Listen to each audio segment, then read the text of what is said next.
Hi, Sunny fans. Welcome to Tori Talks with Dr. S. I'm Tori. This is Dr. S. Today we'll discuss episode 5 of Sunny. All right. Well, these are very short episodes. They are. They keep it pretty... They're full of stuff. Yeah, things Yeah. are always happening. Okay, well, let's start, first of all, the very beginning with the flashback of Masa, who shows up late and drunk to Zen's performance. So do you think this is the same night as the robot killing? It does seem to me that that's what we're supposed to think, because he said there was a cleanup, right? So the only cleanup I can think of is all that blood all over the carpet, which then I'm thinking, why is it carpeted?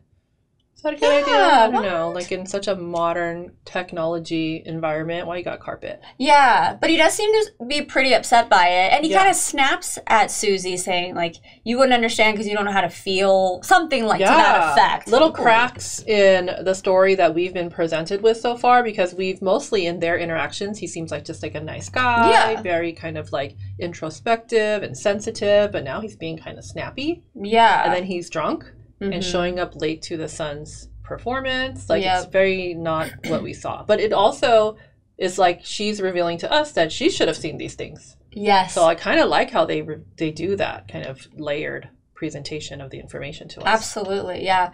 Well, one of the reasons why this episode was so fun is because, well, first of all, it's the girls. It's, you know, Suzie, Sunny, Mitzzy, and they're off on a little adventure. Now... Yes. They get lost. So, okay, I was suspicious, excuse me, of Mitzzy when they got off the train and she's like, oh, looks like the train or whatever mode of transportation doesn't go to the farm, her family's farm. And I was like, okay, that's kind of a major detail to gloss over. Or like, why wouldn't you have, I don't know, and maybe it was not. A little like, oh, and then, because we didn't see her really go get information and come back. She just all of a sudden said it. Totally. So it was a little weird. Totally. And then there's that guy there. Yeah.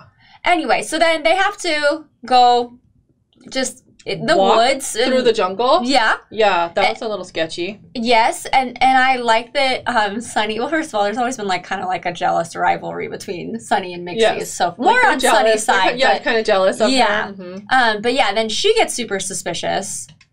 And I'm just trying to think like, Sunny, she's a robot, right? So, but she's picking up on emotions, like she's feeling for that the dying bird. And so does she pick up feelings of who she serves? You know, like, is she picking up Suzie's? Well, I liked how she explained why she wanted to save the baby bird or lose the baby bird, actually. Oh, yeah. Because when the bird died, she said she kind of wanted to know what it felt like for her owner. Right? And so she's like, oh, no, I don't. So she's kind of like learning empathy or something. So that was kind of fascinating. Yeah, because she was like a mom to that bird, right? So she wants to know how Suzie feels. Yeah, that's true. But yeah, then Mitzzy admitting she got them lost, and then that guy still being there. I don't know. I don't. And then they do find the farm and everything's fine. But I'm just not 100%. I'm concerned about Mitzzy. The presence of that guy was odd. Yeah. Right? Because he didn't do anything. I mean, he's just watching them, right? Yeah. He's just following them. But he could have done something if he wanted to. So, yeah, it is interesting. Yeah, I don't know. But then it ends with Sunny is just not there. Because, like, there's no instance when she wouldn't just, like, be there, right? She's Suzie's, so did that guy take her? Right. Right? I think. Or what are they doing with her?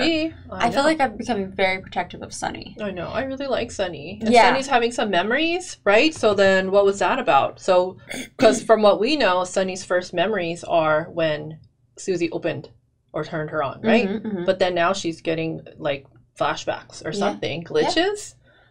Yeah. Residual memories from before getting wiped. Well, we think she was probably wiped out, right? Right. So that's kind of interesting. It is. And so is that guy maybe needing to get her back because, I don't know. She knows the truth. She knows. Oh, yeah. And if she's the robot that killed that person. Yeah. Okay. And all those memories are in there somewhere. Yes. If Sunny figures out how to get them, then maybe like the whole company's in danger. Right. Of getting like exposed. Oh my gosh, that's so true. Yeah. One more thing is Susie's mother-in-law, Noriko. I don't know. I don't know how I'm supposed to feel about her, but I felt a lot of sadness for her because when she went over to her friend's house, and obviously the friend didn't invite her because it's her grandson's party. Like, it kind of goes without saying. And they don't want, like, her to kind of bring it down by being like sad. Or like make her feel bad. Yeah, I'm celebrating my grandson's birthday and you can't, right? I know. So I feel like the actress was doing a really good job. I feel really sad for her, but I feel also like she's suspicious. Who's the do not answer? I feel like it's Masa. I think it's Masa too. Because his body through that shower, and he is pretty ripped. He's got a nice body. We can see. Very good looking guy. So I'm like, I think that's him. And her contact is do not answer. Yeah. So why would it be do not answer? Like, why is it, she programmed it like that so that when he called, she would remember not to answer his seems calls? Like that. So why did she not want to answer her son's calls if it's her son? Right. And why is he alive? Or is he telling her not to? And and where is Zen? And it showed like a view of the home, and I was looking for any evidence of a child. I didn't see. Nothing. Right? No. Right. Yeah. Also, just side note, what's with the underwear? The lucky underwear that she kept. I mean, that was pretty. They were pretty awful. They were very big underwear, like very loose, very and it was interesting. And Mitzzy kind of got intrigued when she found out it was a woman professor. And why do you have them? So, that was a little interesting little tidbit there. Anyway, it's been a really fun series so far. So I guess that means we're halfway through because there's 10 episodes, right? Yeah, I'm very intrigued by this show. It's fun. It's very unique.